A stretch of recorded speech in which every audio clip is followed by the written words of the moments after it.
According to a new study by Built, 61% of parents polled believe their children will not be able to afford a home as they get older. And of those Gen Zers and millennials who did buy a house, 50% of them feel stuck in their starter home. They'd like to make a change, but they can't afford it. So today, we're gonna go through some of the problems they face and some possible solutions to alleviate the stress, even in this high-cost market. So let's dive right in. High interest rates are the main culprit keeping Americans tied to their home. While the rates have gone down a bit since their peak, many homeowners are still feeling burnt by this market. In fact, 72% of Americans report being concerned about the current rate, rising to 81% for those under 50. Part of the issue is prospective buyers' salaries aren't high enough to support these high interest rates and high home prices. When you look at mortgage costs relative to how much a typical family earns, it's untenable. There's not really any way for a middle-class family to afford a home right now if they're a first-time home buyer, says Daryl Fairweather, senior economist at Redfin. The median house price is now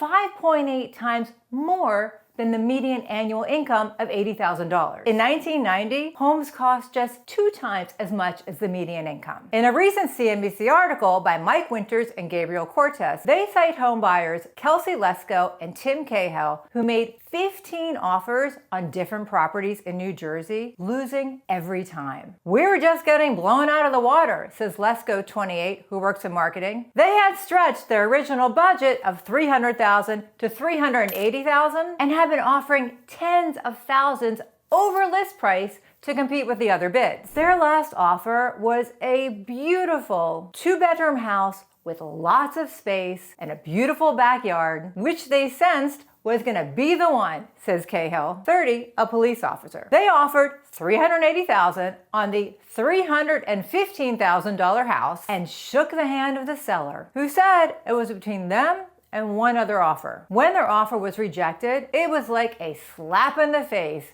telling us, "Wake up, this is not for you," says Lesko. They decided to give up buying and continue to rent their 2-bedroom apartments.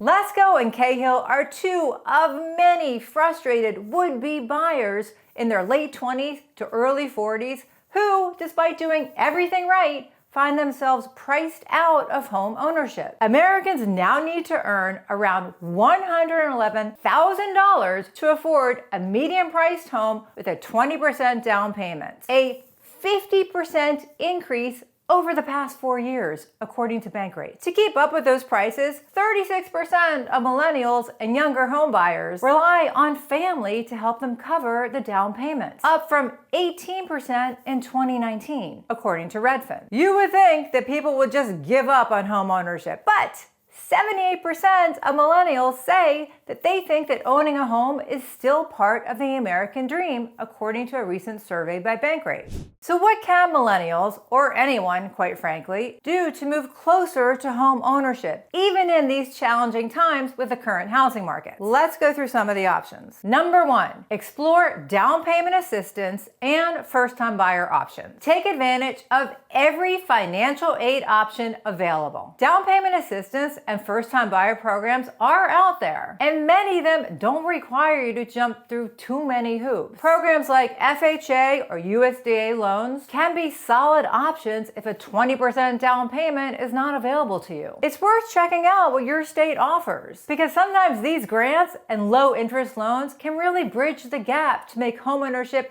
realistic without taking on massive debts. Number 2, consider buying in emerging or secondary markets. In other words, rethink the dream location. Now, this isn't about giving up. It's just about finding a place that suits your lifestyle and your budget without having all the stress of these high city prices. Think smaller cities or growing suburbs or areas with new developments where you get more space and future potential for far less. With remote work and more investment heading into these areas, you're not just getting affordable homes, you're getting places with room to grow, promising appreciation and perks like green spaces, lower taxes, and a real community vibe. Instead of being crammed into a high-cost, small apartment, these areas let you define your homeownership dream on your terms with space and stability to actually enjoy it. Number 3, and I think this is a really good one, house hacking and creative income generation. One trend really gaining traction is house hacking.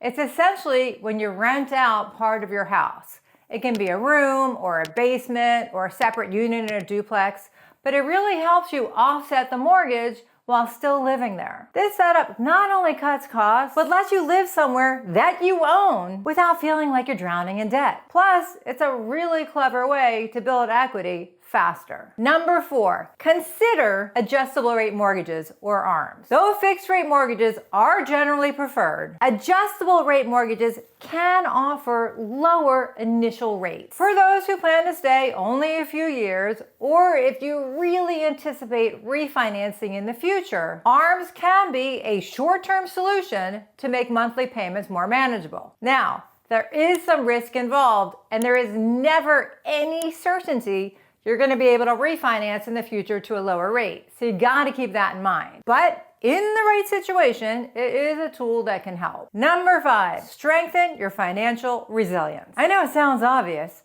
but paying down that high interest debt, boosting your savings, and building up your credit score can really make a difference. When you're in a strong financial position, you're not only more appealing to lenders, but you just put yourself in a better position to deal with the monthly costs that come with having a mortgage. So focus on building your emergency savings and reducing your debt, which could improve your debt to income ratio and possibly get you a better rate. And number 6, advocate for policy changes. If you're tired of being pushed out by corporate investors who are snapping up homes and pushing up home prices, well, you're not alone. Millennials are in a unique spot to push for policy changes like zoning reform, affordability initiatives, and other protections that keep the dream of homeownership alive. There is power in numbers, and pushing for changes now could make a difference for future homebuyers. Listen, I know that each of these moves is not a perfect solution, but I'm hoping that together they'll help you deal with what I consider a really unfair housing market. So if you are feeling boxed in by the current,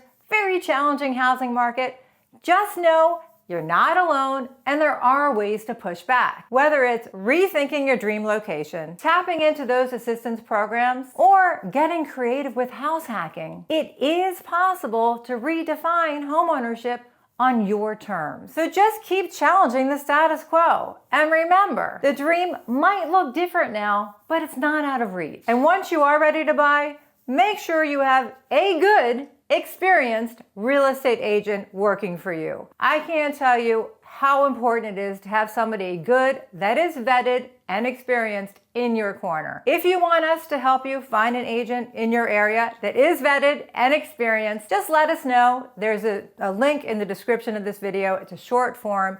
Fill it out and we will be in touch with you shortly. And if you missed the video where we share what you should never say to this real estate agent, definitely check that out next. Thanks for watching. I do appreciate it. Bye.